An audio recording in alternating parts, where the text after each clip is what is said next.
Alors, je vais déjà commencer par présenter le collectif Stop Linky 63. C'est un collectif qui s'est formé au fil du temps avec les implantations des Linky dans les communes. Ça a commencé par Châtel-Guyon, Rion, et puis Clermont-Sud, Orsay, La Roche-Blanche. Et on s'est tous réunis et puis on a dit, tiens, si on faisait le collectif Stop Linky 63, un petit peu comme tous les collectifs qui se font dans tous les départements en France. Donc nous sommes des bénévoles et notre objectif c'est de donner de l'information sur ces compteurs Linky. Alors nous essayons d'être le plus objectif possible.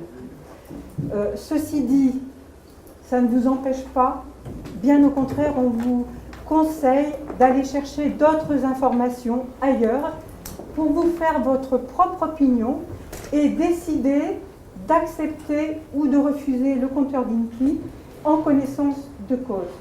On n'est pas sectaire à dire si vous pensez comme nous, vous avez tout bon, si vous pensez autrement, alors là vous avez tout faux. Non, chacun est libre de son opinion, mais ce qui est important, c'est d'aller chercher de l'information pour savoir exactement de quoi on parle, quels sont les risques, parce qu'à notre avis, il y a des risques, et puis de décider en connaissance de cause. Alors, donc notre objectif, c'est de donner de l'information, mais pour donner de l'information, comment on fait? On distribue des flyers dans les boîtes aux lettres, on organise des réunions, et cela nous coûte un peu d'argent. Il faut savoir que pour imprimer 1000 flyers, il faut 82 €. Et on essaye quand même de ne pas en être de notre poche. C'est pour ça que sur la table au fond, il y a une petite boîte où on vous demande une participation totalement libre, à vous de voir. Et cela nous permettra de continuer à distribuer l'information. Alors maintenant, je vais donner la parole à Olivier qui va rentrer dans le vif du sujet. Et alors voilà l'objet de la réunion de ce soir, donc le compteur Linky. Donc celui-là, il a une particularité, c'est qu'on peut l'ouvrir. Donc ceux qui sont intéressés, à la fin de l'information, vous pourrez venir voir ce qui se passe dedans. On vous expliquera un petit peu plus. Voilà, donc on va commencer. Donc on va parler de tout ça en fait. Voilà les thèmes abordés. Pourquoi on a fait ça tout de suite au départ? C'est que vous allez peut-être avoir les réponses à vos questions au fur et à mesure du déroulement de la réunion. Donc je vous demande de ne pas trop m'interrompre au fur et à mesure, mais de garder vos questions pour la fin, puisque vous aurez peut-être la réponse en cours de route. Donc le compteur Linky. Alors au départ, le compteur Linky, c'est un appareil qui sert de comptage pour la consommation électrique, avec une particularité, il est communicant. C'est-à-dire que en fait, les informations de consommation sont transmis via les fils électriques à ce qu'on appelle un concentrateur qui renvoie par GSM, donc comme un téléphone mobile normal, classique, à un centre de gestion qui récupère toutes les informations qu'il envoie. Les informations sont récupérées sur vos réseaux avec ce qu'on appelle le CPL, le courant porteur en ligne.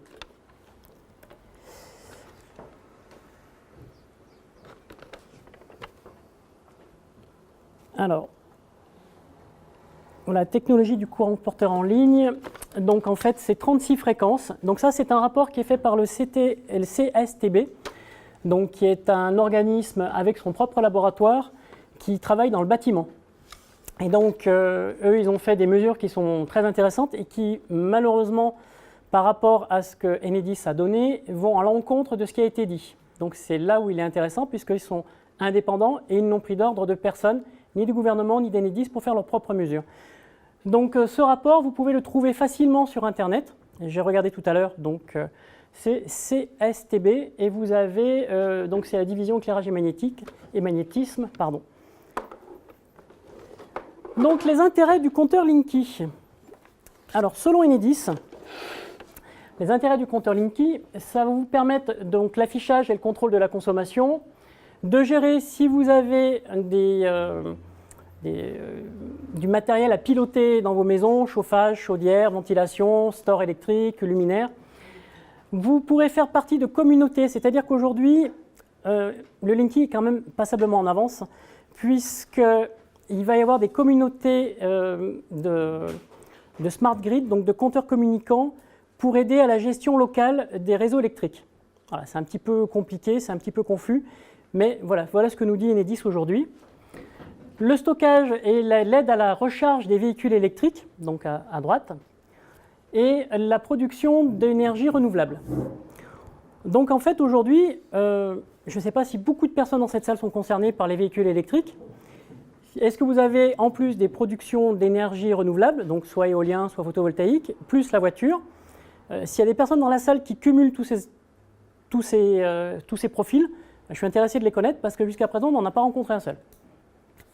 Le seul intérêt que l'on peut trouver aujourd'hui pour le compteur Linky, c'est les gens qui font de l'autoconsommation et de la revente. Parce que le compteur Linky gère tout ça, alors que si vous avez simplement du photovoltaïque, vous avez un compteur supplémentaire pour la revente et la non-consommation. Mais si vous faites de l'autoconsommation, vous êtes obligé d'avoir un autre boîtier de gestion de votre électricité en interne pour savoir quand vous la consommez et quand il faut la renvoyer sur le réseau. C'est le seul avantage que je vois aujourd'hui du compteur Linky. La propriété des compteurs. Donc là, on rentre un peu dans le vif du sujet, puisque c'est très controversé aujourd'hui. Donc les compteurs, en fait, sont la propriété des collectivités, c'est-à-dire de vos mairies. Donc c'est un article, c'est une ordonnance. Donc vous avez le numéro de l'ordonnance, que vous pouvez toujours trouver sur Internet. Donc c'est le code de l'énergie, article L322.4, que vous pouvez récupérer sur Internet. Cette information a été aussi confirmée par la Cour des comptes dans le rapport de janvier 2018, il le rappelle. On va revenir en arrière. Si je vais trop vite, vous me le dites, hein, parce que comme il y a beaucoup de choses, beaucoup d'informations, j'essaye de passer assez vite et notez vos questions pour qu'on y revienne après. Donc voilà, donc la propriété des compteurs, donc c'est l'article L322.4 du Code de l'énergie. C'est bon? Ensuite, donc la commission de régulation de l'énergie met bien sur son site: le compteur est installé et exploité par les gestionnaires de réseaux de distribution d'électricité ERDF et la propriété des collectivités concédantes. C'est-à-dire que votre mairie est propriétaire des compteurs et aussi des installations électriques qui sont dans la commune. Sauf qu'elle n'a pas la gestion, puis elle n'a pas forcément la compétence, donc elle donne la gestion de ces compteurs au SIEG, donc c'est un organisme de gestion. Et aujourd'hui, le SIEG essaye de faire croire à ces communes que ce sont eux les propriétaires. Alors, vous avez le code de la propriété, vous avez le rapport public annuel de la Cour des comptes qui stipule encore que les compteurs appartiennent bien aux collectivités. Donc voilà, il y a un SIEG qui a essayé d'attaquer une commune pour justement, elle avait fait un arrêté de refus de déclassement des compteurs, puisque comme c'est la propriété de la commune, il faut déclasser le matériel pour avoir le droit d'en disposer. Et ça n'a pas été jugé sur le fond. C'est-à-dire qu'il n'y a aucun texte de loi qui a été mis en avant pour casser cet arrêté municipal. Donc ça n'a pas été jugé sur le fond. Voilà, le compteur Linky est-il gratuit? Donc ça aussi c'est intéressant de savoir, puisqu'on vous dit, vous l'entendez, c'est gratuit, ou alors ça va être payé sur les économies qu'on va réaliser. En fait, pas du tout. Un compteur revient entre 130 et 150 euros. En fait, à la base c'était 130, mais aujourd'hui on est plus proche des 150 que des 130. Et ça va être payé à partir de 2021 sur toutes les factures, sachant quand même que vous en payez une partie aujourd'hui. C'est-à-dire qu'en 2021, vos factures vont augmenter forcément parce que vous allez payer les compteurs, les nouveaux compteurs communicants. Voilà. Il n'y a absolument rien de gratuit. On cherche à vous faire croire que c'est gratuit, c'est absolument pas le cas. Voilà, donc ça, c'est la Commission de régulation de l'énergie dans la lettre d'information d'octobre 2013. Voilà, donc ça c'est sur le site d'Enedis, hein, de ERDF en fait, les 5 milliards d'euros qui englobent l'achat des compteurs. Aujourd'hui on est à 5,9 milliards, c'est dans le rapport de la Cour des comptes de janvier 2018. Donc on a légèrement dépassé et on est loin du compte puisque les frais commencent à s'accumuler. C'est comme pour les réacteurs nucléaires, vous savez on a un budget prévisionnel et puis on dépasse. Et là c'est un petit peu ce qui se produit. Donc ce que dit sur le site ERDF, c'est que l'investissement sera compensé par les économies réalisées sur les interventions techniques, les consommations non comptabilisées, puisqu'ils estiment en fait qu'on est tous des fraudeurs. Voilà. Donc à partir de... Voilà, c'est en fait ce qui est dit dans leur rapport. Hein. dans le rapport interne d'Enedis, nous sommes tous des fraudeurs puisque les compteurs que nous avons aujourd'hui ne comptent pas de la même manière que les compteurs Linky. On va y arriver. Voilà. Alors, l'ancien compteur comptait l'électricité, la puissance apparente. Aujourd'hui, le compteur Linky compte la puissance réactive et la puissance active. Alors, la puissance réactive, c'est surtout dans l'industrie qu'on l'utilise, c'est ce qu'on appelle la puissance aimantant. Ça sert à faire démarrer les moteurs. Voilà, c'est celle qui va faire tourner les induits dans les moteurs. Donc dans une maison, vous n'avez que des petits moteurs, réfrigérateurs, machine à laver, sèche-linge, voilà, lave-vaisselle. Bon, c'est pas des... Pardon ? Mixeur, mais c'est des tout petits moteurs, donc vous n'avez pas beaucoup de puissance. Par contre, cette puissance-là, elle prend de la place dans le tuyau. Donc en fait, la puissance que vous utilisiez auparavant, il y a tout ça qui n'est pas pris en compte. Donc si vous étiez limite avec votre installation, ça va disjoncter très régulièrement. Et donc EDF va vous dire, monsieur, dame, vous n'avez pas le choix, il faut monter en puissance. Sachant que lorsque vous montez en puissance, ce n'est pas gratuit, vous avez l'abonnement qui augmente, vous avez le changement de puissance qui est payant aussi, et le système de comptage compte cette partie aussi, avec ce qu'on appelle le cosinus phi, et cette partie-là représente 20 à 25%, même si vous ne l'utilisez pas, vous allez le payer. Donc toutes les factures vont augmenter. Que vous consommiez ou pas, si vous ne changez pas vos habitudes, ça va quand même vous coûter plus cher. Voilà, c'est un fait, hein. C'est pas une invention. Ça vient du site de la Commission de régulation de l'énergie, que vous pouvez retrouver sur Internet. Le principe des ondes CPL. Donc vous avez le courant classique que vous payez pour, il est normalisé. Et vous avez le courant avec les CPL. Donc on a vu au départ, si vous voulez, je vais revenir un peu en arrière, il y a 36 fréquences. Vous avez 36 fréquences qui sont émises.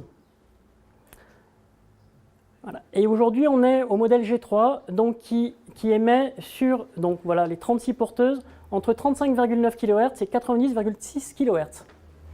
Donc ces ondes ne sont pas anodines, puisqu'il y a des appareils ménagers ou des appareils électroniques qui ne vont pas supporter. Donc on se retrouve, vous trouvez des articles sur Internet, des gens qui ont des problèmes avec leurs chargeurs de portable, avec leurs ordinateurs, avec tout ce qui contient une carte électronique, hein, que ce soit électroménager, que ce soit domotique ou autre. Donc on se retrouve avec des problèmes, et tous ces problèmes-là ne sont pas pris en compte par Enedis. Eux, ils vous disent, moi je livre jusqu'au compteur, et ce qui se passe après le compteur ne me regarde pas. Donc les assurances ne couvrent pas. Voilà, que ça soit clair, hein. Si vous avez un problème, vous pouvez faire passer votre assurance, il va vous dire, non, je suis désolé, ça ne rentre pas dans le cadre de l'assurance. Donc il se renvoie la balle, systématiquement, l'assureur, Enedis, quand il y a un problème. Voilà, donc on vous dit aussi que, les ondes CPL ne sont pas dangereuses et que ça émet qu'une fois par jour. Je pense que vous avez tous ceux qui sont penchés un petit peu sur le problème, c'est ce qu'on vous dit. Or, il faut savoir que le courant porteur en ligne passe dans vos fils électriques qui sont classiques, qui ne sont pas blindés. Donc vos fils deviennent radiatifs, comme une antenne. C'est comme si vous émettiez. Donc le courant est faible, donc ça émet, on va dire, sur un tube qui fait moins d'1 mètre, et plus on s'éloigne, moins c'est puissant. Mais quand vous avez votre lit, et puis vous avez une rallonge qui passe derrière pour éclairer la petite lampe de chevet, le radio-réveil, eh bien votre tête, elle est dans le champ des ondes, qui sont générées par le CPL. Ou si vous avez un bébé dans une chambre avec un babyphone ou quelque chose comme ça, s'il ne marche pas, s'il est branché sur secteur, vous avez ça aussi. Alors, pour illustrer ça, il y a une thèse de doctorat qui a été faite à l'université l'Université européenne de télécom de Bretagne, donc par Amilcar Mesco. Donc c'est une thèse qui a déjà quelques années, mais qui fait toujours... il a eu sa thèse, hein. Donc ça veut dire que ce qu'il a raconté n'est pas totalement faux. Et il a reconstitué donc une chambre avec un courant alimenté par un boîtier CPL, par un compteur Linky. Donc à gauche, le circuit est ouvert. Donc on voit que même le fait que ce soit sous tension, sans être utilisé, on voit que le circuit est radiatif. Et lorsque le circuit est utilisé, il est un petit peu plus rouge, c'est-à-dire qu'on monte un peu plus dans les expositions aux ondes. Donc ce n'est pas aussi anodin que veut nous le faire croire Enedis. En plus, quand on vous dit que ça émet qu'une fois par jour et que le reste du temps, ça ne marche pas, donc ça, c'est une doc interne EDF sur la notice de fonctionnement du compteur Linky. Donc c'est une doc interne. Celle-ci, vous ne la trouverez pas sur Internet. Bon, moi, je travaille dans l'électricité, donc je l'ai eu par des collègues. Donc on voit bien, le délai de deux groupes d'information, il est de 33,4 millisecondes. Donc sur les fils, 33,4 millisecondes, vous pouvez avoir des trames. En règle générale, Enedis règle ses compteurs à 140 millisecondes entre deux trames. Je suis désolé, mais c'est pas, enfin moi j'ai pas la même notion du temps qu'Enedis a priori, parce que c'est pas une fois par jour, même si c'est 140 millisecondes, on est loin de une fois par jour. Alors ce document est intéressant, c'est un document que vous pouvez encore trouver sur Internet. Là, voilà, ce qui m'a fait tilter, c'est que là on voit le Linky et une box Internet avec la Wi-Fi. Donc la Wi-Fi, et puis là on voit que le Linky il fait des pics qui sont quasiment similaires à la box. Donc j'ai regardé d'un peu plus près ce document d'où il venait, puisque je reçois pas mal d'informations. Et donc il vient du groupe Recherche et Développement d'EDF. Et il date de juillet 2015 et il a été fait pour la 23e conférence internationale de l'électricité qui s'est déroulée à Lyon. Donc il ne faut pas qu'Enedis nous dise « je ne suis pas au courant que ça émet… voilà, ça vient de chez eux. Donc si vous tapez conférence CIRED juillet 2015, vous allez avoir tout le rapport. Donc le rapport est exclusivement en anglais puisque c'était une conférence internationale. Mais voilà, le graphique est suffisamment parlant pour le comprendre. Donc suite à ces ondes, on commence à voir apparaître des gens qui se plaignent donc de problèmes. Dans le groupe du collectif, on a plusieurs personnes, dont une personne qui est malheureusement qui aurait dû venir et qui n'a pas pu venir puisqu'elle est très extrêmement fatiguée. Donc ça peut commencer par des céphalées, par des mal de ventre, des pertes d'équilibre, perte de sommeil, irritabilité. Et tous ces symptômes, on les retrouve.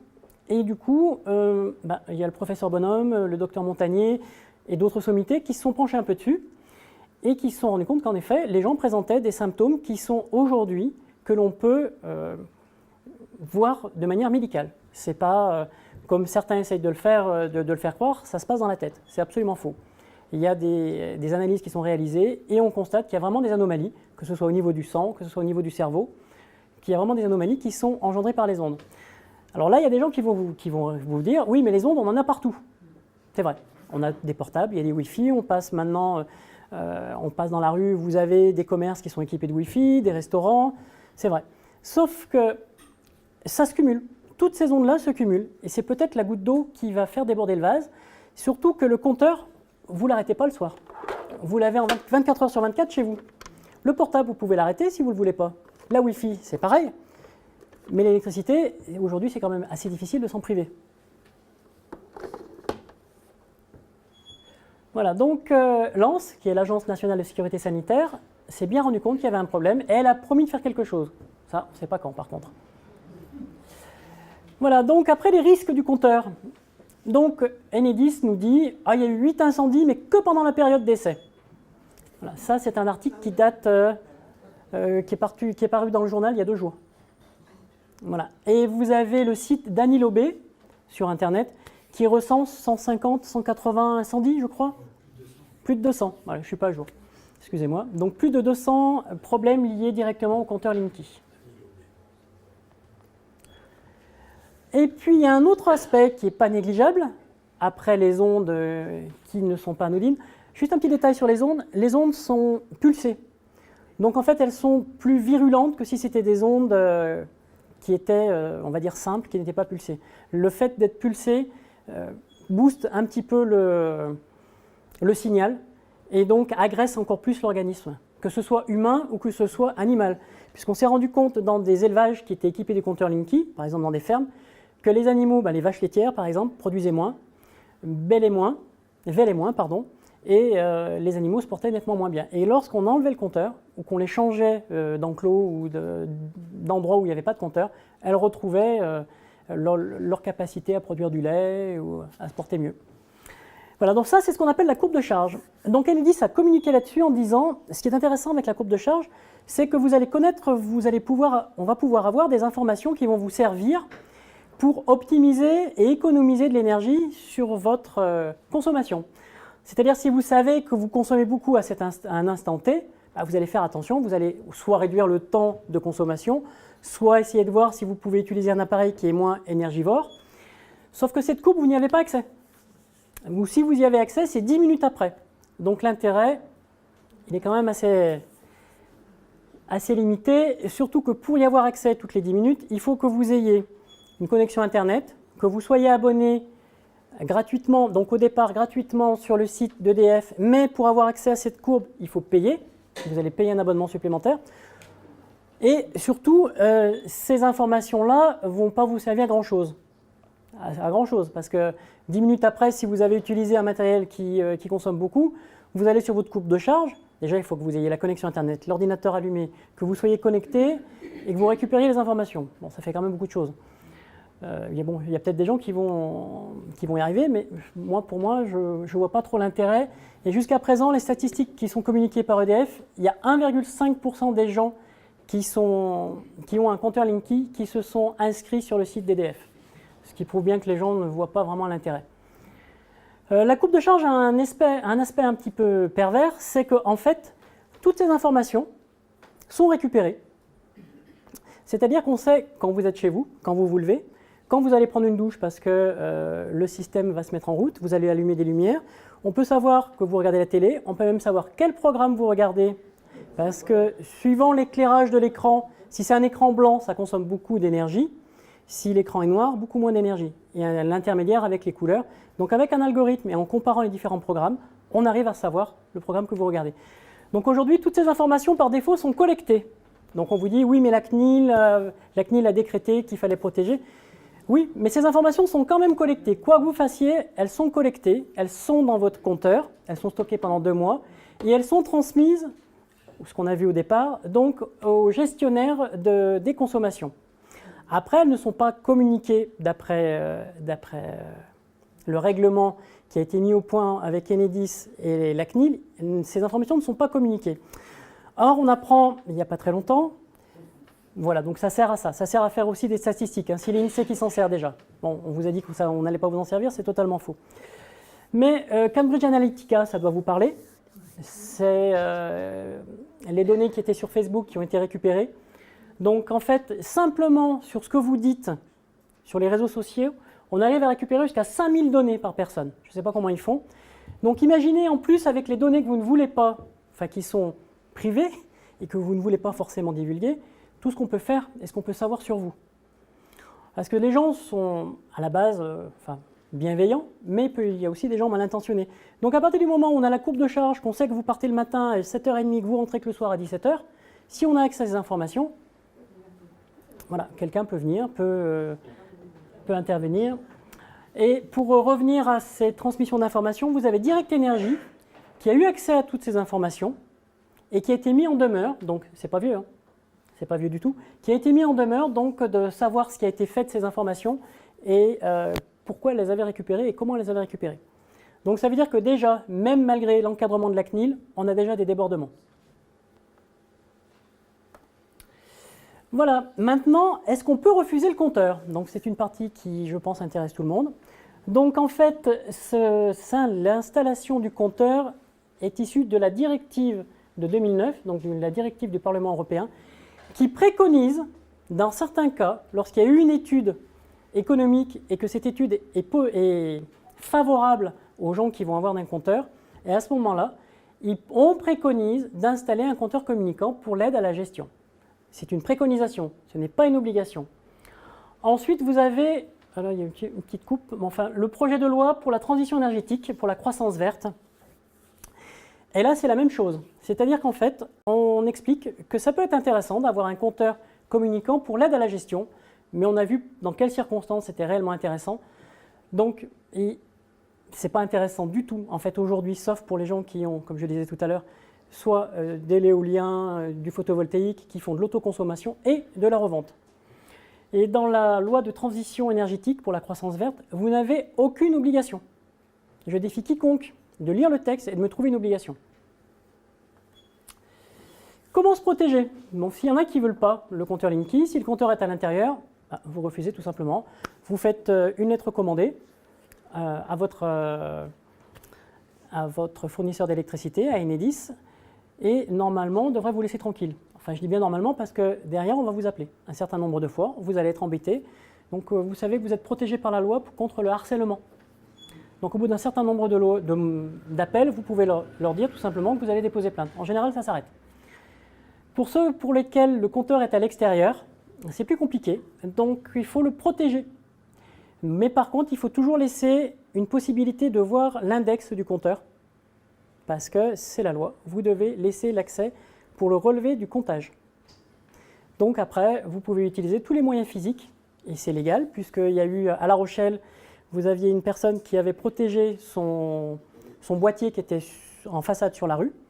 Et il y a une personne qui est venue donc, pour poser le compteur, qui a coupé la chaîne. La personne s'est interposée, donc il y a eu la police qui est venue, il s'est passé une altercation, on va dire, plus verbale qu'autre chose. Donc c'est parti au tribunal, et le tribunal de La Rochelle a dit, mais ça vous appartient aussi, vous avez le droit de vous protéger. Donc il y a une jurisprudence que vous pouvez trouver aussi sur Internet, en tapant jugement de La Rochelle Linky, tout simplement. Vous l'avez sur notre site aussi. Oui, sur le site Stop Linky 63, vous avez toutes les informations relatives pour vous protéger et tout ce qui est juridique. Alors, je me suis penché un peu plus aussi, j'ai eu l'information il n'y a pas très longtemps sur les poseurs de Linky, parce que je me suis posé la question sur leur formation, puisque, en fait, à la base, vous voyez, ça, c'est un document ERDF. Je l'ai ici. S'il y en a qui veulent le consulter à la fin pour voir l'intégralité du document, je l'ai ici dans l'ordinateur. Voilà, donc au départ, on peut prendre des gens, vous voyez, je n'ai pas de diplôme en électricité, mais je sais lire, écrire en français, calculer, je suis habile de mes mains, je possède mon permis de conduire.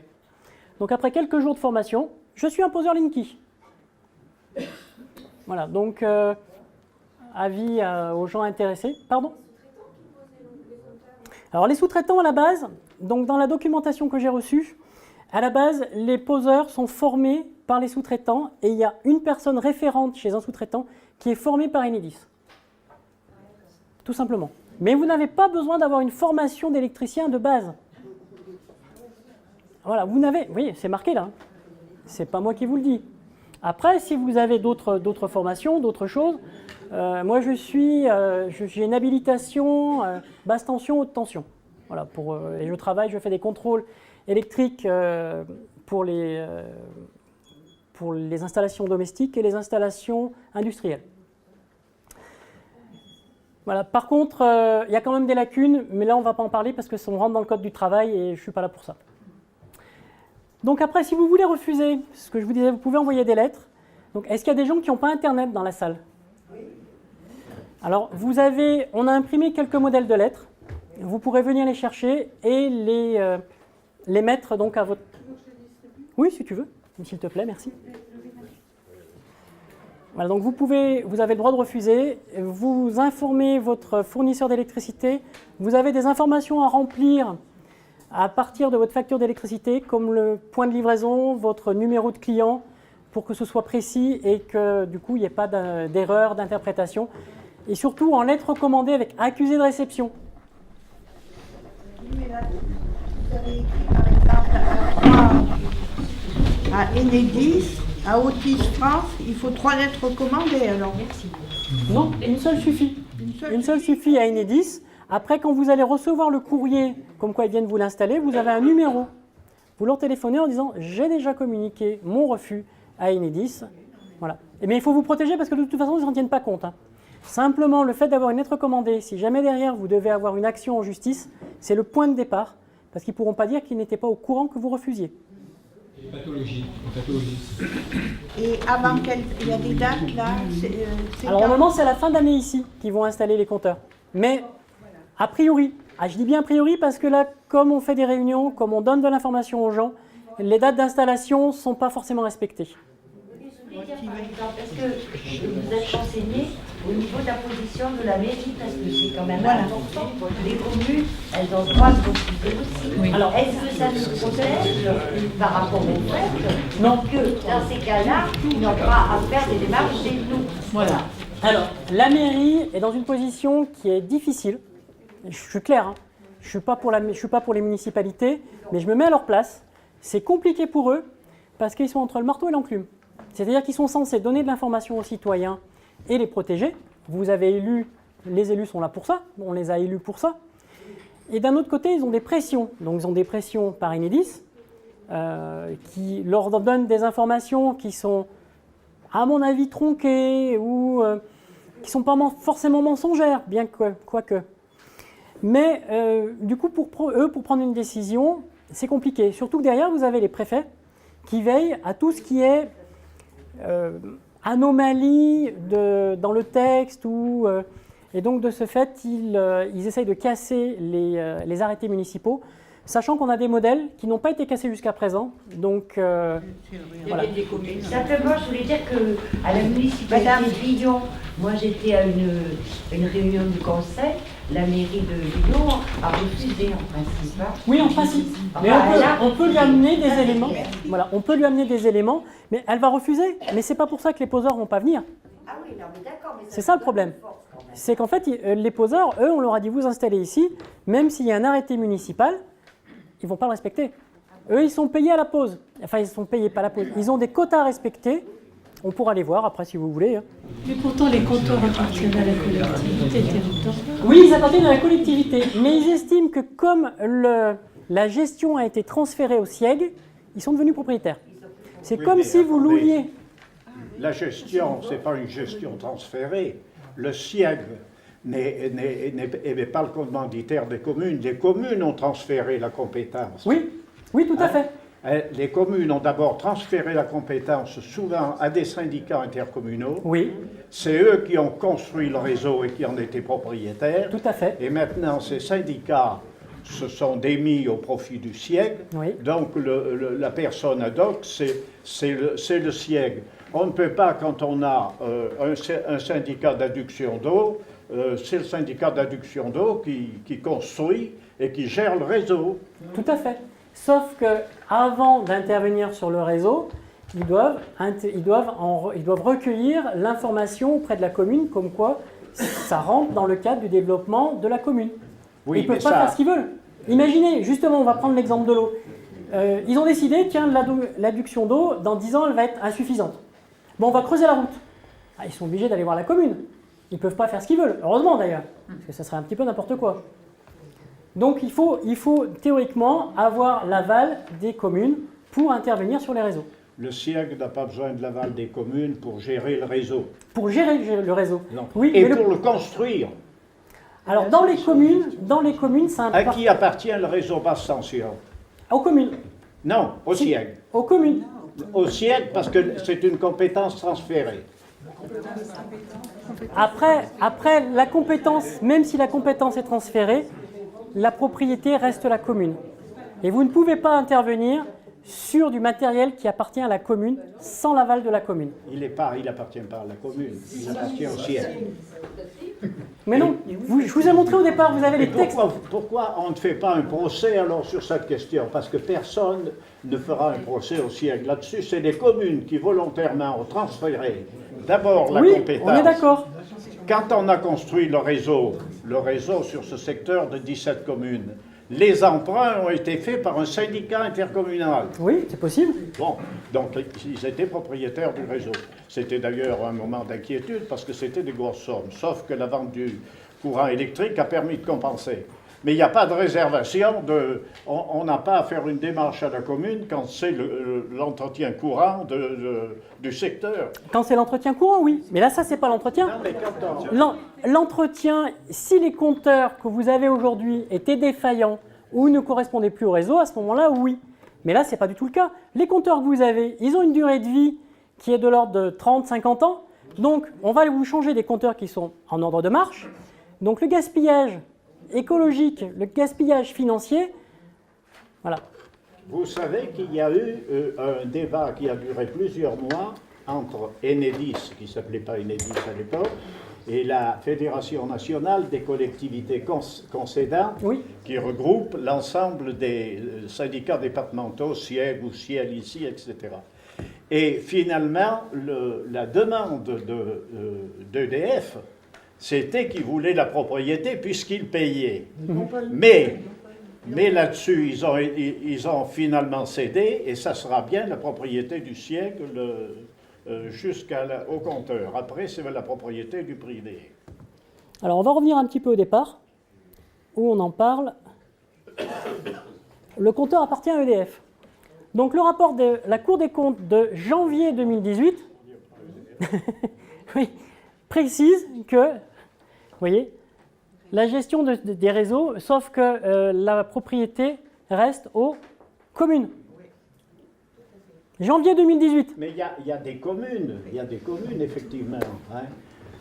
Confier le cas échéant en déléguant leurs compétences à des syndicats intercommunaux. Mais j'ai bien compris. On va en rester là parce que vous ne me convaincrez pas. Et c'est pas la peine.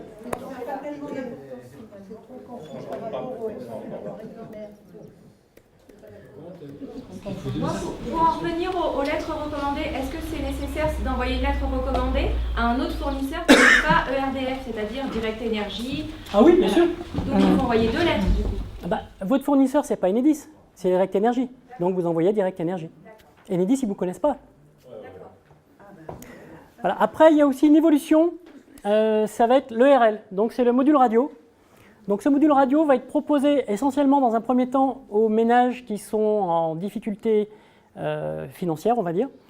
Et c'est pour leur permettre d'avoir une chose qui par contre, là qui est intéressante, malgré que ce soit à ondes, c'est un petit écran déporté qui vous indique la consommation instantanée pour l'aide à la gestion. Alors en Grande-Bretagne, le fournisseur d'électricité, c'est ERDF. Ils ont ça chez eux, les Anglais, puisque j'ai de la famille qui vit à Londres. Ils ont ça branché sur une prise électrique et qui donne l'information en instantané. C'est super. Pourquoi on ne l'a pas fait en France? Mais malgré tout, c'est quand même très très gênant parce que ce petit dispositif déporté communique avec le compteur par micro-ondes. Et donc, ça augmente la pollution ambiante. Et d'ailleurs, Que Choisir a fait passer une pétition pour demander justement que tous les Français soient équipés de ce système. Et moi, personnellement, je pense qu'il ne faut pas signer cette pétition. Parce que si vous la signez, ça veut dire que premièrement, vous acceptez le Linky. Et deuxièmement, eh bien, si vous avez ce système, vous allez multiplier la pollution électromagnétique. Il faut savoir que l'ensemble du système Linky multiplie le brouillard ambiant par 10 à 250 fois sur le territoire. 10 à 250 fois, pourquoi une si grande marge? Ben parce que dans les villes, dans les grandes villes, la pollution est déjà très importante. Le système Linky va la multiplier seulement par 10, mais dans le milieu rural où la pollution est beaucoup moins importante, cette pollution sera multipliée par 250 fois. Et j'attire votre attention sur les problèmes de santé dont a parlé Olivier. C'est vrai que dans notre collectif, il y a une dame qui est électro-hypersensible et qui vit vraiment un cauchemar. Si vous permettez, je vais peut-être en parler un petit peu d'électro-hypersensibilité. Vas-y. Hein? Parce que, en fait, on ne peut pas savoir à l'avance si on va tolérer ou pas le compteur Linky. Il y a des gens qui ne sentent rien.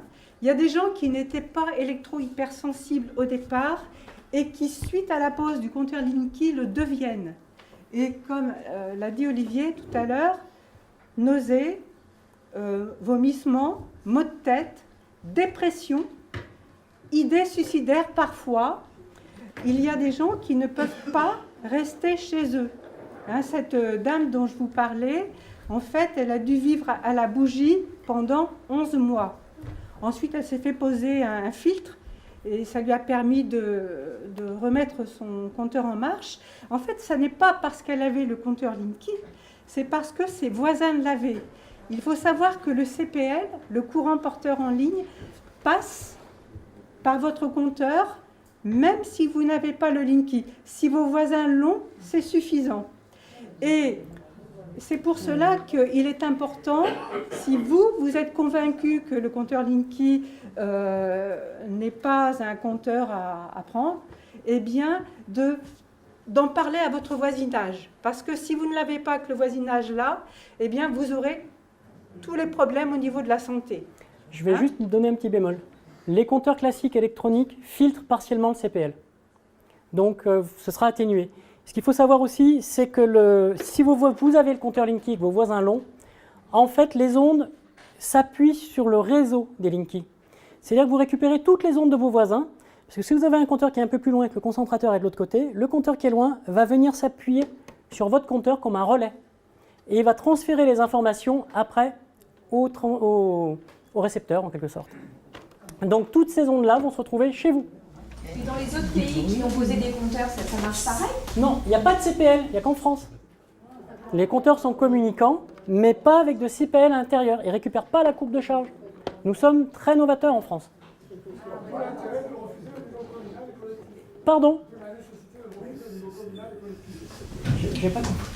D'où la nécessité de le refuser au niveau collectif. Oui, mais c'est ce que je vous disais tout à l'heure. Les poseurs ne vont pas forcément tenir compte de ça. Par exemple, à Aix-en-Provence, Aix-en-Provence, qui n'est quand même pas une ville de faible importance, ils ont refusé. Et donc, c'est la police municipale qui est prévenue lorsqu'il y a des poseurs. Le maire a fait passer un petit mot. Et c'est la police municipale qui vient chasser les poseurs. Eh ben, il faut le faire à Lyon. Après, moi, je vous mets en garde de pas appeler, enfin, de communiquer avec vos voisins, vos amis, votre famille pour les informer. Mais ne saturez pas la mairie d'appels téléphoniques, de courriers. Faites-leur savoir que vous souhaitez ne pas l'avoir, mais ne prenez pas votre mairie d'assaut parce qu'après, ça nous retombe dessus. Voilà, tout simplement. Déjà, si la mairie pouvait le mettre, lorsqu'on les poseurs viendraient, ça serait déjà pas si mal. Après, vous pouvez le faire savoir sur votre compteur lui-même en mettant refus du compteur Linky. Les élus, ceux qui sont élus, s'y mettent au Ce que vous pouvez demander à votre mairie, il y a plusieurs choses. La première, c'est de respecter le choix des citoyens. Ceux qui le veulent, ils le prennent. Mais et ceux qui ne le veulent pas, on respecte ce choix. Qu'ils fassent savoir ça à Enedis. Donc, ils prennent un arrêté dans ce sens. Ou qu'ils prennent, ce qui est encore mieux, un arrêté par rapport aux ondes, puisque vous avez l'ANS qui va faire l'Association nationale pour la sécurité sanitaire, qui va faire donc des analyses qui ne sont pas encore faites. Donc, de repousser la pause en disant principe de précaution. On vous demande donc, on a le droit de surseoir à l'installation jusqu'en 2021. Donc, demandez à la municipalité de repousser l'installation. Est-ce que vous faites de l'information auprès justement des maires? Voilà. Parce que il n'y en a pas beaucoup des maires. Oui. Et en fait, si la mairie de Lyon prend cette décision, c'est très bien. Moi, j'habite à 8 km, je ne suis pas sûre qu'ils soient vraiment très au courant. Alors, on essaye au plus possible de contacter les municipalités, les maires en direct. Et ce que j'aime beaucoup, c'est quand il y a un représentant d'Enedis où on peut donner nos arguments. Ils n'aiment pas beaucoup, eux. Évidemment. Évidemment. Qu'est-ce qui va se passer en 2021? Oui, En 2021, c'est la date butoir d'installation des compteurs. Par exemple, sur Lyon,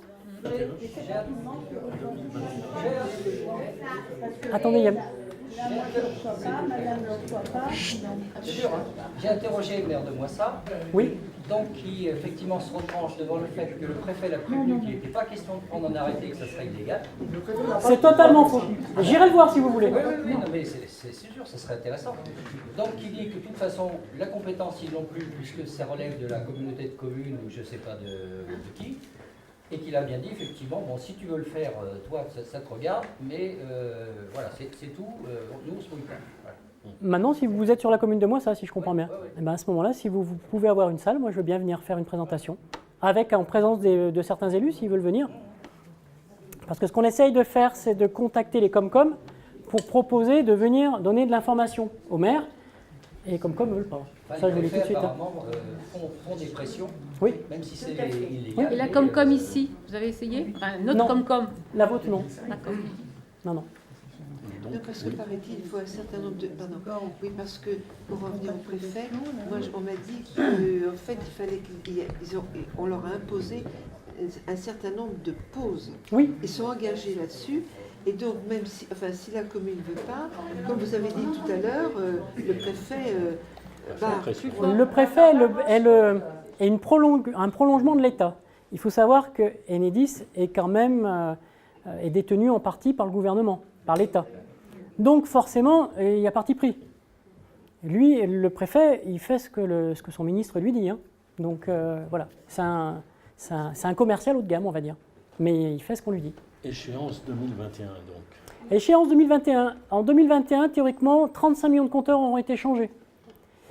Si ce n'est pas le cas, si on est à moins de 70% d'installation de compteurs Linky, le système ne fonctionnera pas.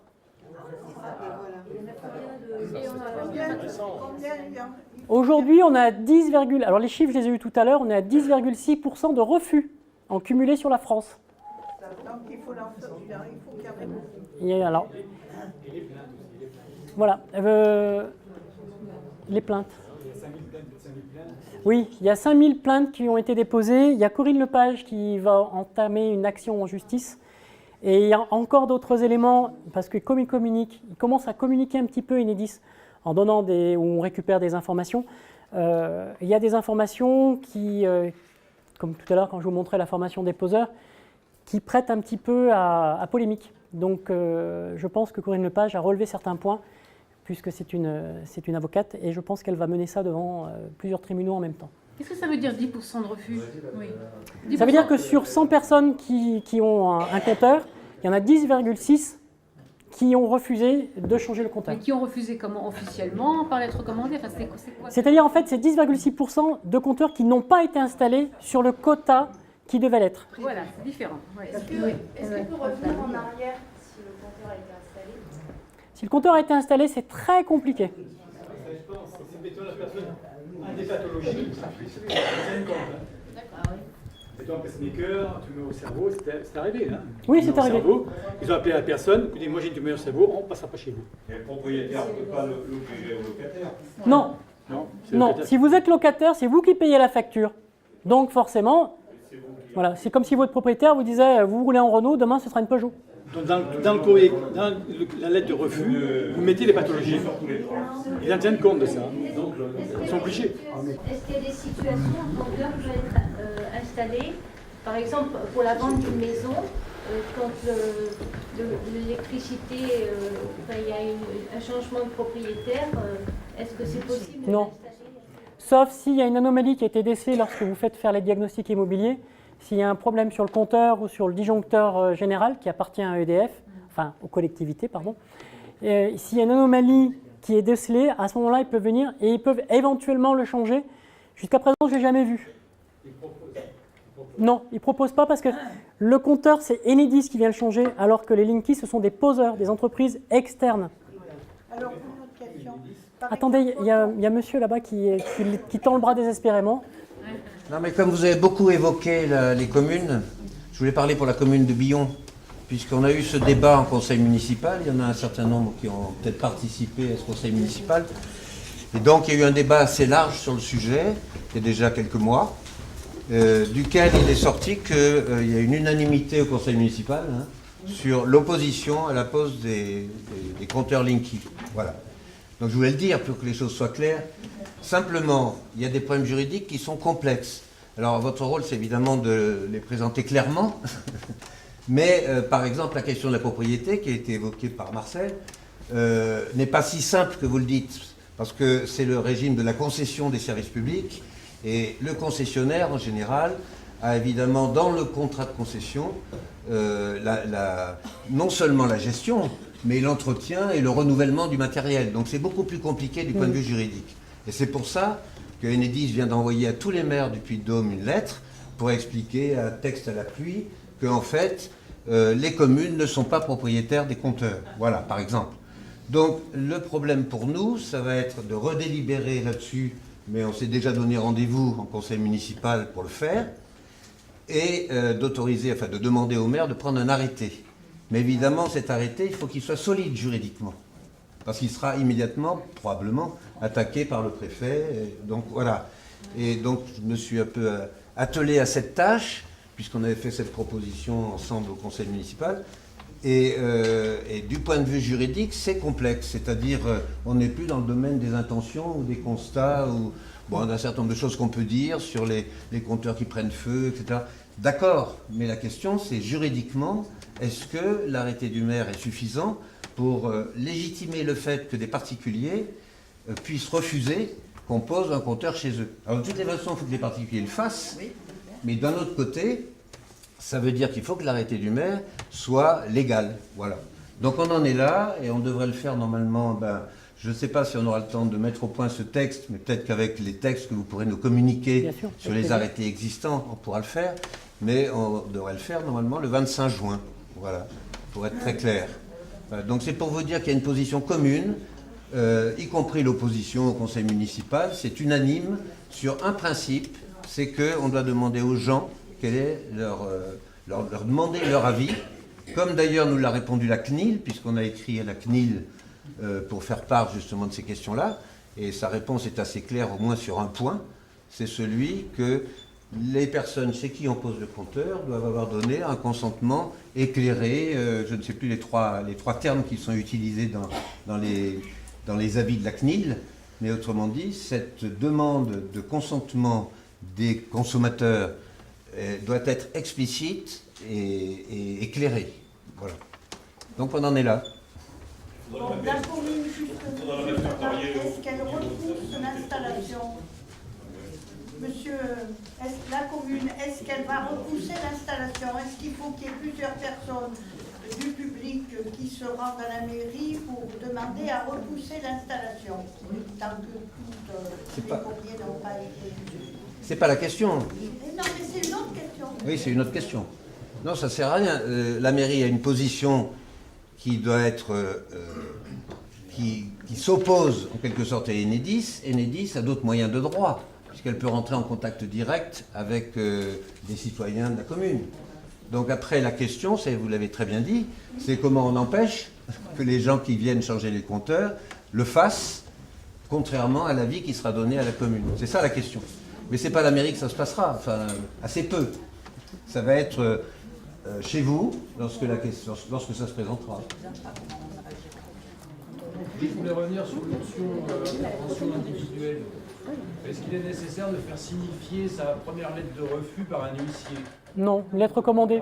Voilà, justement, j'ai téléchargé il y a quelques temps un kit d'opposition sur le site de Mediapart. Ils préconisent non pas l'envoi d'une lettre recommandée à Enedis, mais l'envoi de 3 lettres recommandées. C'est-à-dire une première à Enedis, suivie d'une seconde, parce que eux vont ensuite répondre, etc. Et une lettre recommandée aussi donc, à la mairie, etc. Donc la procédure, selon eux, ils ont étudié ça d'un point de vue juridique, elle est beaucoup plus lourde. Je voulais savoir ce que vous en pensiez. Quoi. Sachant que l'intervention du huissier, évidemment, est bien évidemment payante. Alors, c'est ce qui est conseillé, c'est ce qu'on me dit aussi.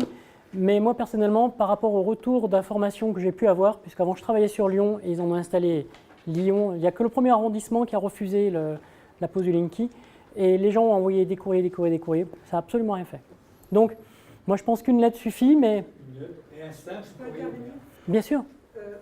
Le collectif Stop Linky 63, en fait, conseille 3 lettres. Première lettre, réponse à Enedis, puisque 45 jours avant la pause, Enedis envoie un courrier au particulier pour lui dire qu'on va lui poser un Linky. Donc, le particulier doit envoyer une lettre recommandée pour dire qu'il refuse le Linky.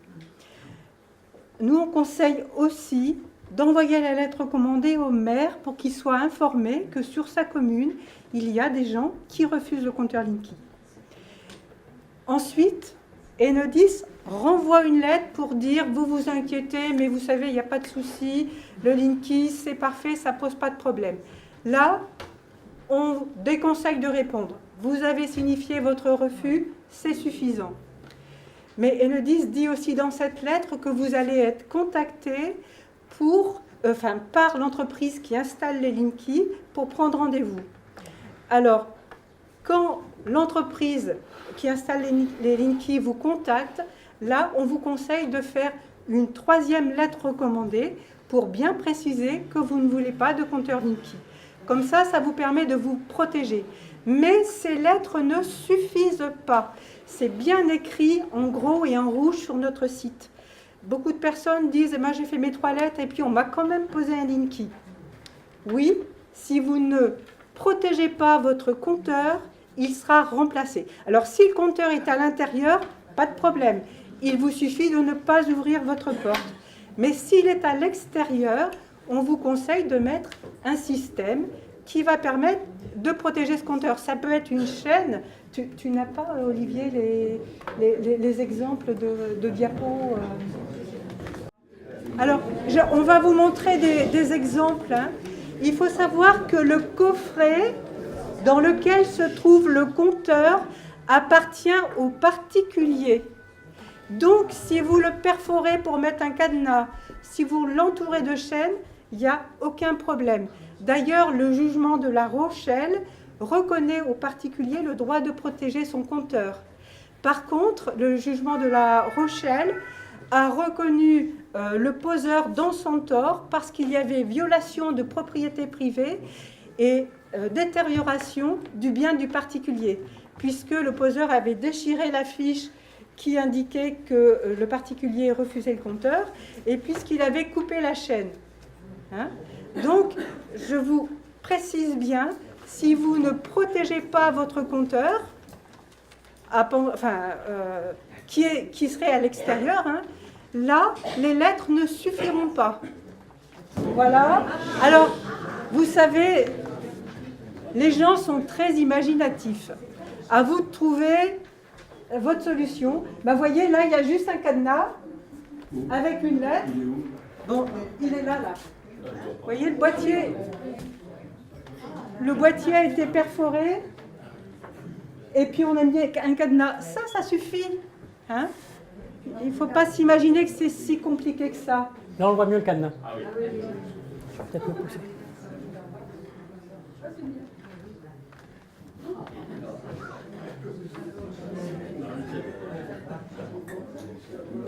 Donc, on voit le boîtier en bas.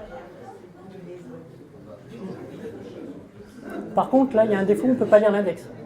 Oui, c'est important de faire une petite fenêtre qui permettra de lire la consommation. Donc, il est inaccessible.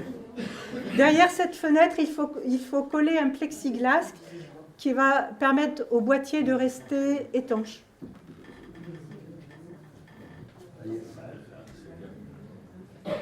Là, c'est propre.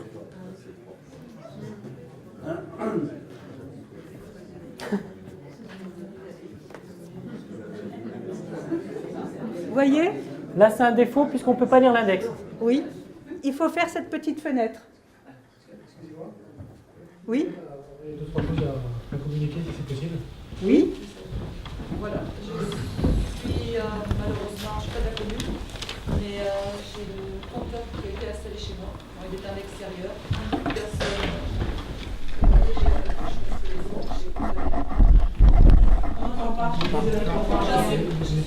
Je suis malade, électrosensible. Je suis devenue électrosensible en quelques mois. Voilà. Merci de témoigner. Bon, une question pour nous compteurs. Attendez, on va laisser parler madame. Je suis d'une commune de la Limagne. Le compteur a été installé chez moi, il est en extérieur. Et depuis, je suis malade et je souffre d'électrosensibilité. J'ai pris le rendez-vous avec monsieur Nice qui pose des filtres anti-Linky et j'en aurai pour 1 500 €. J'ai coupé le compteur la nuit. La nuit, c'est horrible. Ça vibre dans la tête, j'ai le cœur qui bat et vraiment pas bien. Voilà. Donc, et vraiment pas bien avec des maux de ventre aussi. Et voilà. Sachant que j'étais un peu sensible aux odeurs avant, sachant qu'avec les métaux, les gens sont un peu des fois sensibles aux odeurs, on est un peu intoxiqué de nos jours. Donc si vous avez un peu de sensibilité, le Linky quand il arrive, voilà. J'ai ma maman qui n'était pas malade, elle est pareil sensible, il a fallu mettre des filtres. Alors, il existe des petits filtres, mais bon, c'est pas 100%, c'est 80%, ça suffit pas. Il faut passer au 100%, c'est un peu l'enfer. Ça n'existe pas le 100%. Presque. Non. Si, avec ZenProtect, on n'est pas à 100%. Alors, mais... vous avez mieux que ZenProtect aujourd'hui. C'est des filtres en Allemagne, en Belgique, pardon, et qui sont nettement moins chers. C'est à peu près pareil, hein. Mais par contre, c'est pas le même prix. Donc ça, je donne l'information. J'ai eu tout à l'heure l'information. Je l'ai reçu d'un collègue. Donc, si vous voulez, je peux vous donner le site. S'il y en a qui sont intéressés. Bien sûr. Mais enfin, la solution, elle n'est pas là.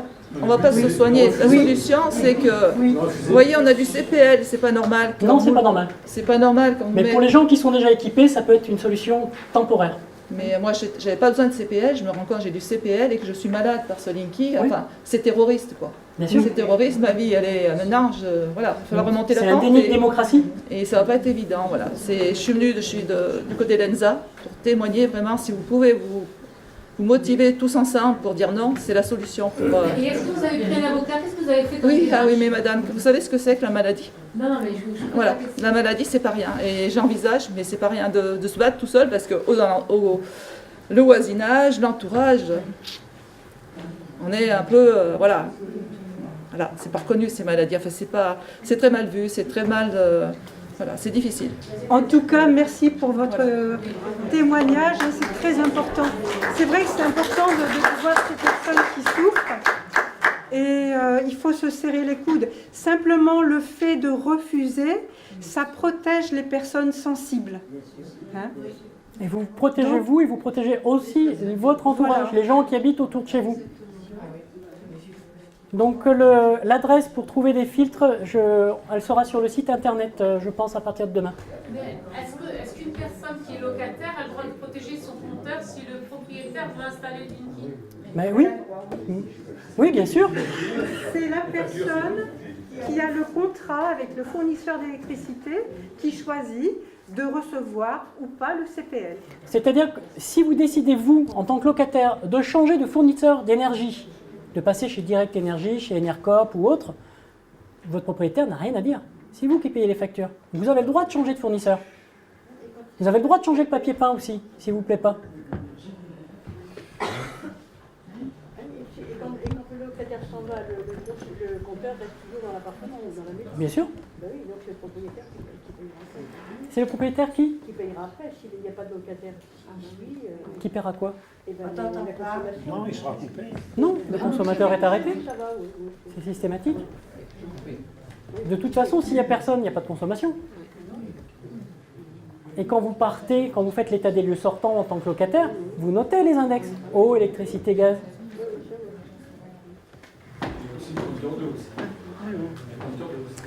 Oui. Compteurs d'eau et compteurs de gaz vont devenir communicants aussi. En fait, ça n'est pas 35 millions de compteurs en état de fonctionnement qui vont être changés, mais si on ajoute compteurs d'électricité, compteurs d'eau et compteurs de gaz, ça va faire 80 millions de compteurs en état de fonctionnement que l'on va changer, que l'on va mettre au rebut. Et ça, c'est tout à fait contraire à l'esprit de la COP 21. Il y a une bonne protection là. Mon propre témoignage. Oui, bien sûr. Donc j'habite sur Clermont, je suis locataire, on est dans une résidence de 3 étages.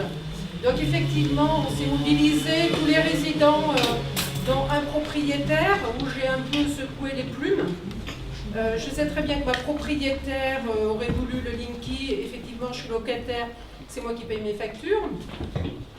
Donc effectivement, on a fait un courrier à Enedis, à la Segadim, parce que c'est le syndic de la copropriété, et je paye mon loyer dans une agence, donc j'ai envoyé 4 lettres recommandées en tout.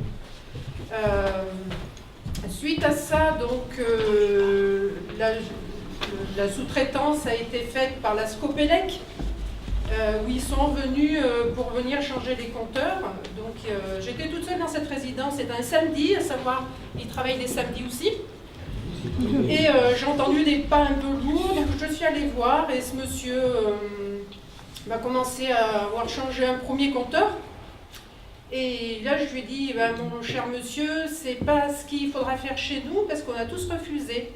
Alors il me dit, j'ai pas de courrier, donc je lui dis, écoutez, vous me permettez, je vais chercher le courrier, mais pour remonter le compteur. Il dit, non, j'ai pas le droit. J'ai dit, vous faites ce que vous voulez, on est rien que deux dans la résidence. Donc, soit vous le remettez, soit vous allez rester là jusqu'à demain, enfin, le temps qu'il faudra. Donc, il a appelé son chef, menace, je vais déposer plainte, donnez-moi votre nom.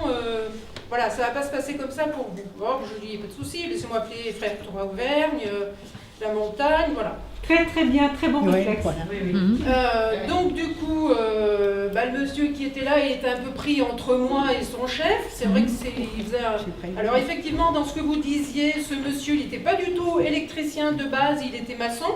Effectivement, il avait reçu, mais il me l'a dit honnêtement, hein, il est très sympa. Honnêtement, il m'a sorti son truc. Alors je lui ai dit, bah, maintenant vous allez le remettre parce que votre chef, j'en ai rien à cirer. Alors, il me dit, je fais quoi? Je dis, c'est à vous, hein, mais vous faites ce que vous voulez, mais vous allez rester tant que ça sera pas remis.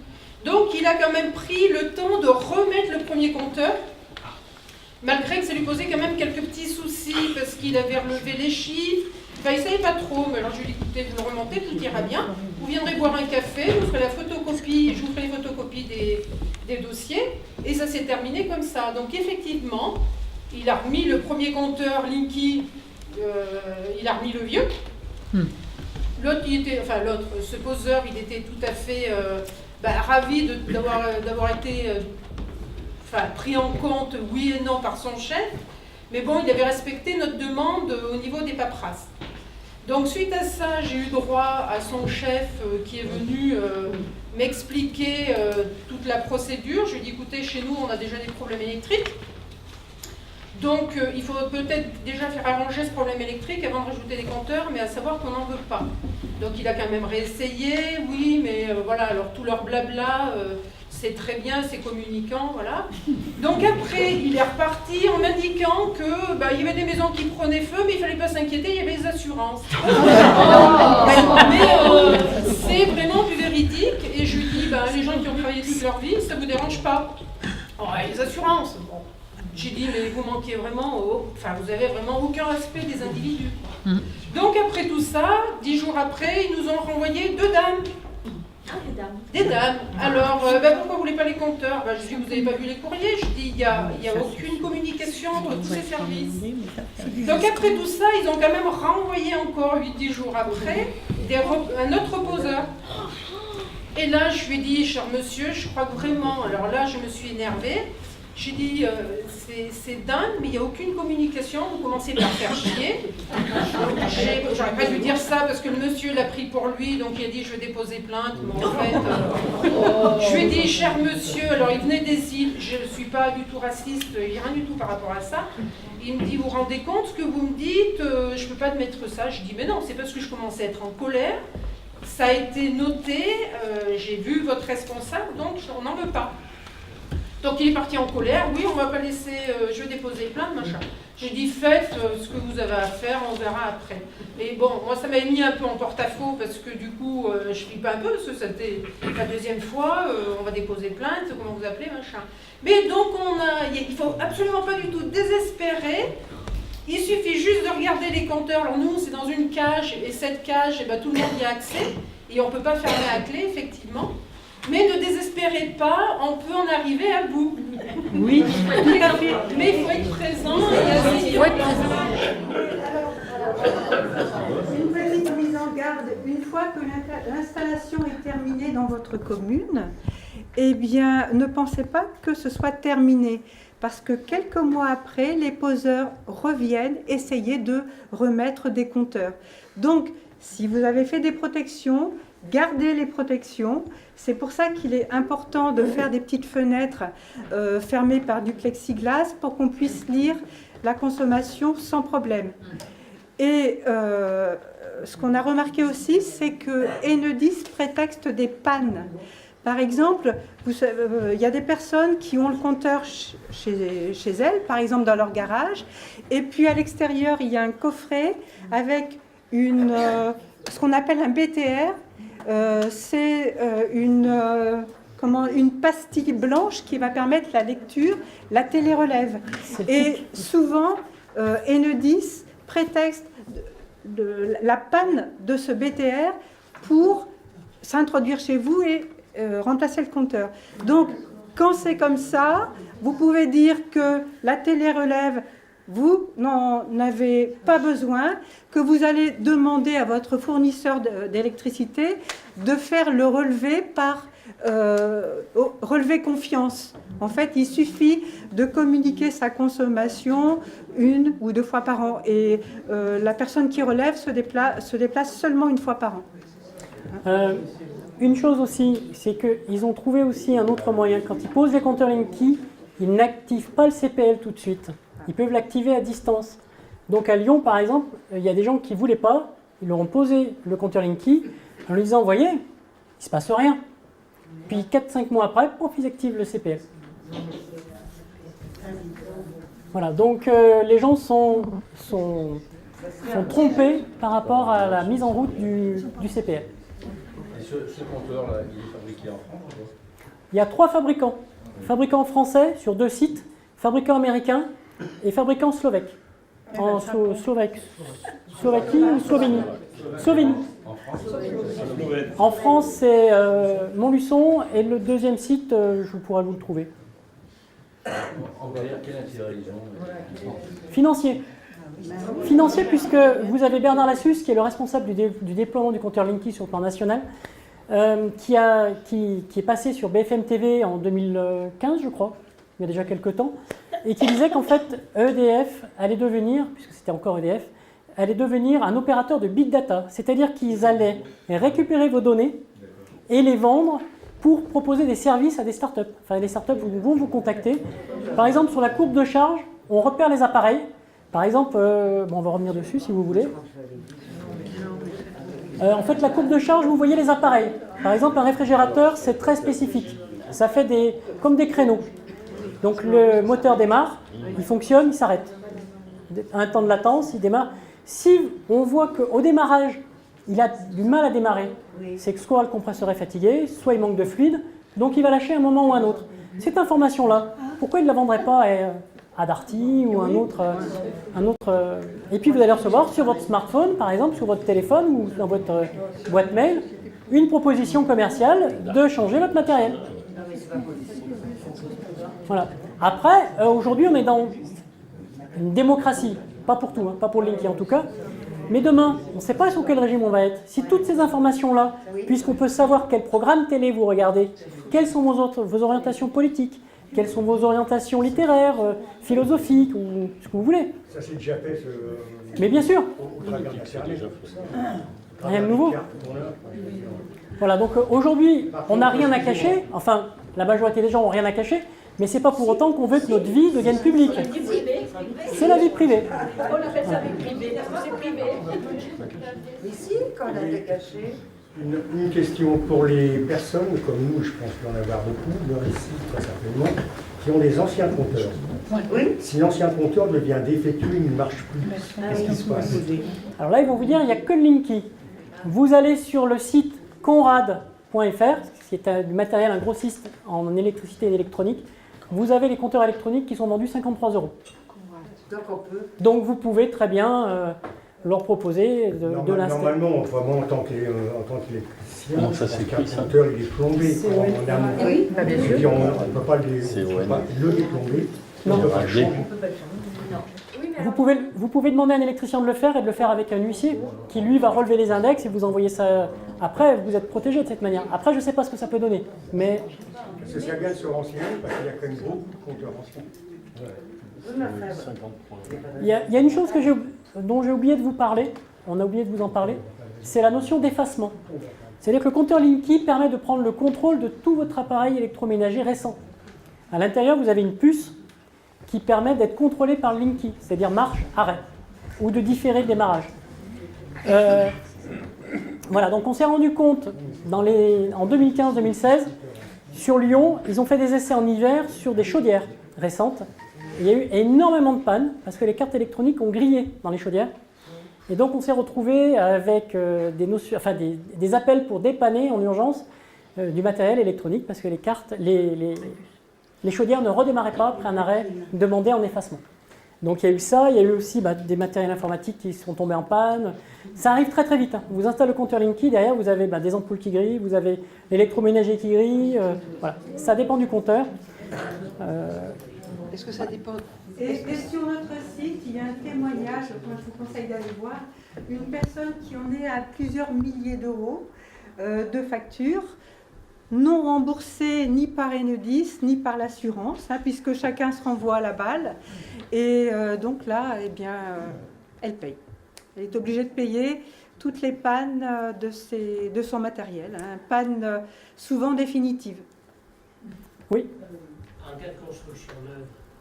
En général, ils installent le Linky. Et là, c'est compliqué. Si, on peut le refuser. Il faut expliquer. Mais c'est compliqué. C'est compliqué. Non, je veux pas, je veux le blanc. Ils vous mettront un nom, parce que pendant actuellement... Un électronique, théoriquement. C'est le cas d'une personne à qui j'ai prévenu, justement. La personne proposait le vert, enfin, c'est le Linky, et le blanc. J'ai dit, moi, le vert, je veux pas, je prends le blanc. Ils ont mis le blanc. Hein. C'est inédit, pas pour forcer à mettre. Je vais Linky. Oui. S'il vous plaît. Je suis allé à une autre réunion d'information à laquelle j'ai discuté un petit peu à quelques personnes à la fin. Il y avait une des personnes qui était un personnel d'une sous-traitante électrique. Je ne sais plus s'il travaille pour Enedis, mais il faisait des relevés de compteurs, je crois. Il connaît, donc il a des collègues qui installent des compteurs, notamment des compteurs communicants, et il m'a dit, et il en a parlé à ses collègues qui installent les compteurs communicants, si la personne, si par exemple, pour une construction neuve, parce que c'était la question, si la personne refuse fermement, il dit je suis fermement opposé, je vous empêcherai s'il le faut, j'ai le droit, c'est légal, je vous ai prévenu, et bien la personne dit d'accord, et elle installe un compteur classique, ils les ont déjà dans le camion, c'est prévu, mais ils ne le disent pas. Merci. Du coup, s'il y a un problème, si on refuse et qu'on a un problème électrique, du coup, ce qui était entre guillemets compris dans le service, et ben là du coup on devra payer. Quel problème électrique vous... Je sais pas moi, j'ai jamais eu de problème électrique, mais il y a bien quand on appelle le service client d'Enedis, moi j'ai compris rien, Enedis ou RDF. Si on appelle le service client, et ben ils font des interventions à l'extérieur. Alors, il faut savoir qu'ils ne peuvent intervenir que jusqu'au compteur. Après, c'est votre installation domestique personnelle. Là, c'est un électricien. Eux, ça ne les concerne pas. Donc, le seul problème sur lequel ils vont intervenir, que ce soit le Linky ou un autre, c'est dans votre contrat. Ils interviennent, ils viennent. Avec le Linky, bon, ils vont essayer de voir pourquoi, ils vont essayer de dépanner à distance. Si le compteur a brûlé, ils ne pourront rien faire à distance. Hein. Voilà.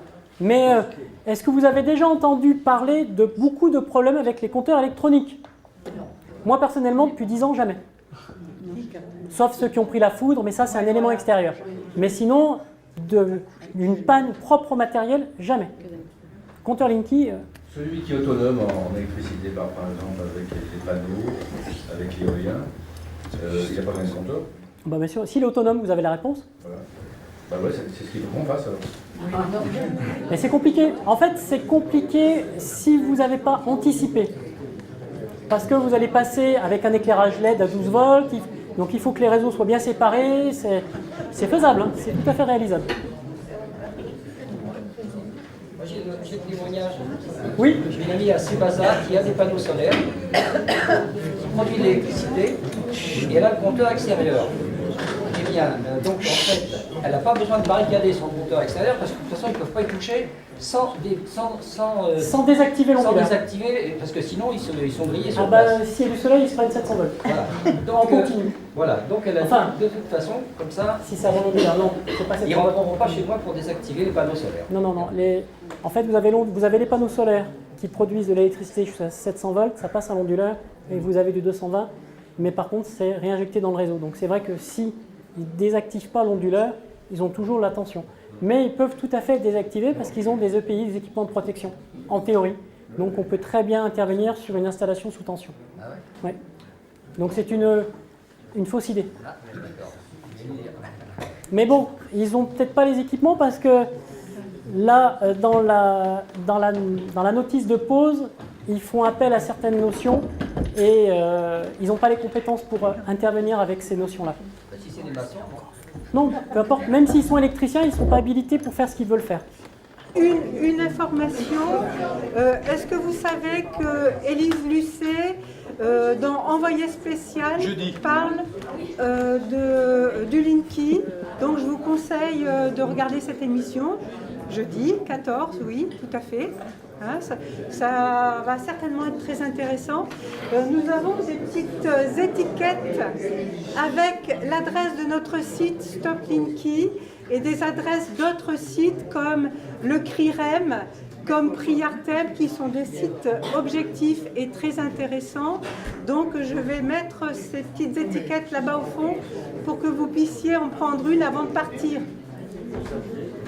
Ah oui, alors pourquoi cette affiche?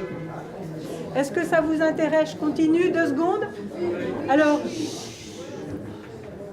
vu les consignes d'Enedis aux poseurs, il faut savoir que si votre propriété privée a un portail qui ferme à clé, on vous conseille de fermer à clé. Si le portail ne ferme pas à clé ou s'il n'y a pas de portail, il est important de mettre une affiche pérenne, pas un papier que l'on peut déchirer, cette affiche qui interdit l'entrée. Parce que sinon, la consigne d'Enedis, c'est d'entrer et de changer le compteur. Alors, il y a une question là. Si le compteur Linky a été posé contre ma volonté, est-ce que je peux obtenir le retour de l'ancien compteur? Tout de suite, je vais vous dire non. Mais il y a des actions en justice là qui sont menées. Il y a 50 000 plaintes, comme vous a dit Olivier, 5 000 plaintes, comme vous a dit Olivier tout à l'heure. Et donc, nous attendons voir ce qui va se passer. Il va y avoir d'autres actions en justice de groupe. Et je pense que par l'intermédiaire de ces actions, on peut espérer le retour de l'ancien compteur. Parce qu'il y a déjà quelques temps qu'ils l'ont posé là. Oui, mais quand même. C'est quand même en Si ils ne vous ont pas demandé votre accord. Ils n'ont pas demandé l'accord. Donc, parce qu'il était à l'extérieur. Voilà. Donc vous pouvez vous prévaloir qu'ils n'ont pas respecté ce que préconise la CNIL. Comment expliquez-vous la position de Que Choisir qui est plus que favorable Que Choisir a signé un accord avec ERDF pour la fourniture de courant. Et donc, ils sont commissionnés. Moi, je reste avec des inquiétudes parce que vous n'avez pas fini de répondre sur 2021. Et donc, j'ai beaucoup... 2021, théoriquement, les 35 millions de compteurs devraient être déposés et changés. C'est tout. Et après, on ne sait pas. C'est ce que dit la loi. Voilà. Donc, ils vont embêter les gens qui ne veulent pas le Linky jusqu'en 2021. Sauf si il y a un débat et qu'on légifère en disant les gens ont le choix. Alors les compteurs d'eau sont régis par la loi LEMA, L-E-M-A, la loi sur les milieux aquatiques. Et vous avez, là c'est pareil, il faut que vous donniez votre consentement, ce qui n'est pas fait du tout. Moi on m'en a placé un, je l'ai fait enlever.